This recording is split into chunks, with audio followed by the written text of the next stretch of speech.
दृश्य है हिमालय पर्वत श्रृंखला की तलहटी में भारत नेपाल सीमा के दोनों तरफ हजारों वर्ग किलोमीटर में फैले तराई के उस इलाके का जहां उत्तर भारत की प्रमुख जनजातियों में से एक थारू जनजाति निवास करती है।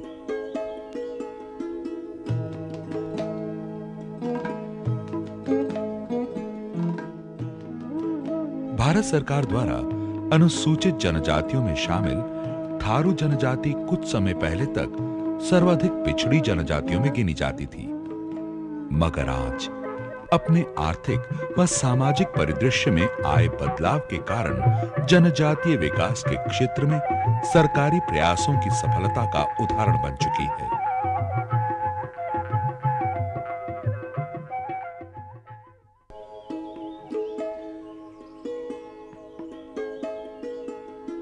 प्राचीन काल से ही घने जंगलों से घिरे तराई के इस इलाके में रहती आई थारू जनजाति भारत नेपाल सीमा के दोनों तरफ फैली हुई है। भारत में ये जनजाति मुख्यतः 5 जिलों उधम सिंह नगर, लखीमपुर खीरी, बहराइच, गोंडा तथा गोरखपुर में पाई जाती है। इनमें सर्वाधिक थारू आबादी खटीमा नामक ब्लॉक में रहती है, जो अब नवगठित पर्वतीय राज्य उत्तरांचल के उधम सिंह नगर जिले का हिस्सा है। थारू आबादी के लिहाज से दूसरा बड़ा ब्लॉक है पलिया, जो उत्तर प्रदेश के लखीमपुर खीरी जिले में दुधवा नेशनल पार्क के जंगलों के बीच बसा हुआ है।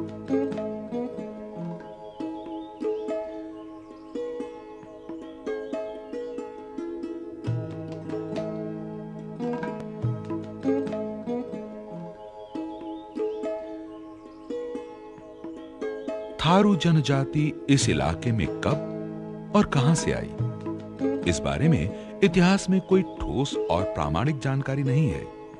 मानव शास्त्रियों ने इस मुद्दे पर अलग अलग राय व्यक्त की है। कुछ अध्ययनकर्ता इन्हें मंगोलियाई मूल का वंशज मानते हैं, क्योंकि इनके चेहरे मोहरे की विशिष्ट बनावट और कद काठी मंगोलियाई लोगों से बेहद मेल खाती है। दूसरी तरफ ज्यादातर थारुओं का मानना है कि उनके पूर्वज राजस्थान के वे राजपूत योद्धा थे जो मुगल साम्राज्य से अपने संघर्ष के दौरान तराई के इन जंगलों में आ बसे थे। राणा, कठरिया और डंगूरा नामक 3 उपजातियों में बटे थारू जनजाति के लोग राजपूत वंश से अपने रिश्तों के समर्थन में अपने परंपरागत ढंग से बने मकानों की बनावट, पहनावे और रीति रिवाजों का हवाला देते हैं। हम जो हैं राजस्थान से आए हैं और राजपूत हैं, क्योंकि हमारे पहनावे जो पिछले, अब तो खैर मॉडर्नाइज हो गया, अब तो आधुनिकरण हो गया फैशन का, लेकिन पिछले अगर आज से आप 30 साल या 50 साल बैक जाएंगे, पीछे जाएंगे, तो आपको यहाँ के पहनावा, यहाँ का रहन सहन सारा जो है राजस्थान से मिलता जुलता है।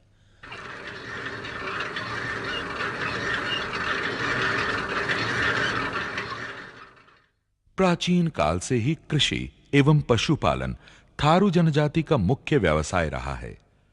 उस जमाने में खाना बदोशों की जिंदगी जीने के आदि थारू इधर उधर बिखरे खेतों में पुरातन तरीके से खेती किया करते थे। उनके लिए खेती का उद्देश्य महज अपने परिवार की गुजर बसर के लिए अनाज उगाना हुआ करता था। परंपरागत ढंग से खेती करने के कारण पैदावार काफी कम थी और थारुओं की ज्यादातर आबादी गरीबी की रेखा से नीचे थी।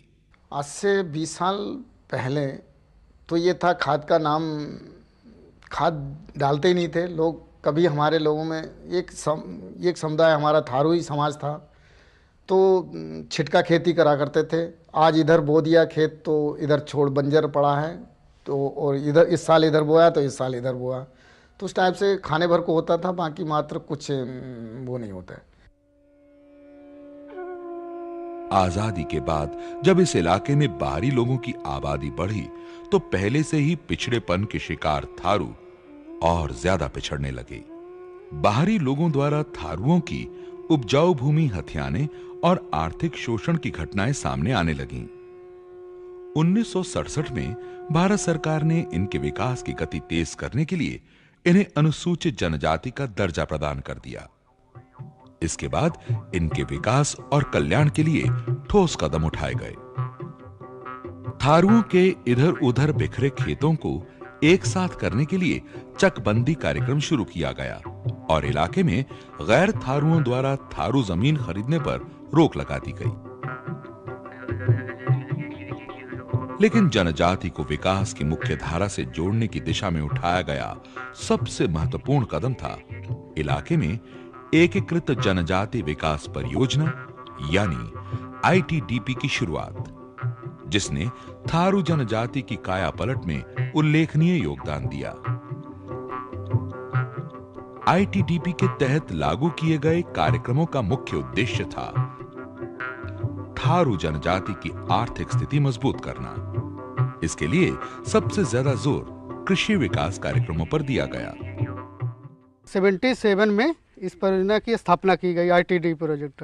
ये देखा गया कि इस सभी विभागों द्वारा इसका विकास नहीं हो पा रहा है, तो एक स्पेशल ट्राइबल प्रोजेक्ट की व्यवस्था की गई जिसका उद्देश्य ये था कि सर्वांगीण विकास करना। तो यहाँ पर सर्वे किया गया तो ये देखा गया कि इनके पास लैंड जो ज़मीन खेती है इनके पास प्रचुर मात्रा में है, लेकिन इसका उपयोग सही ढंग से नहीं कर पा रहे हैं। तो हम लोगों ने इनको 7 नलकूप राजकीय से लगवाया गया, जिससे इनका पानी की समस्याएं हल हुई। तो फिर पूसा इंस्टीट्यूट नई दिल्ली से लैब टू लैंड का प्रोग्राम कराया गया, जिससे हम लोग इनके गांव में जा करके इनके लाइन से पकड़ के डोरी से इनकी धान की रोपाई कराना शुरू किया, तो जिससे इनका औसत बढ़ता चला गया।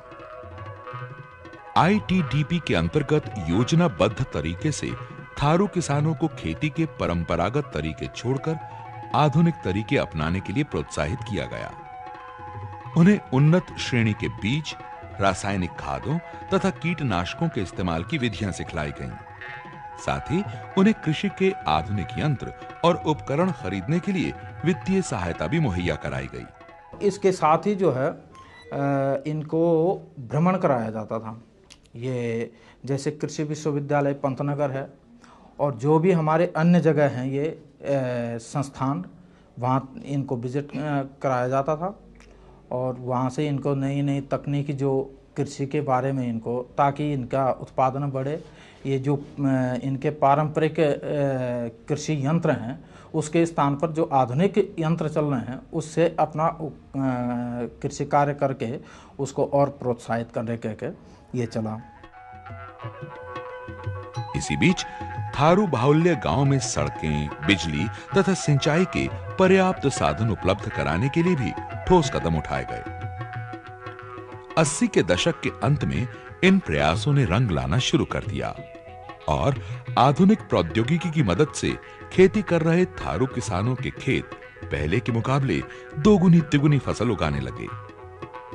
इस दौर में कृषि विकास कार्यक्रमों में बढ़ चढ़कर हिस्सा लेने वाले कई थारू किसानों ने आर्थिक समृद्धि की नई मिसाल कायम की। इन्हीं में से एक प्रगतिशील थारू किसान हैं खटीमा ब्लॉक में स्थित गुरखड़ा गांव के निवासी रमेश सिंह राणा, जो आज अन्य किसानों के लिए प्रेरणा का विषय बन चुके हैं।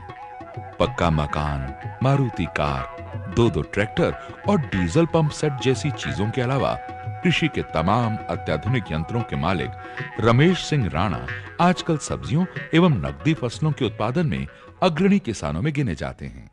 गेहूं की जो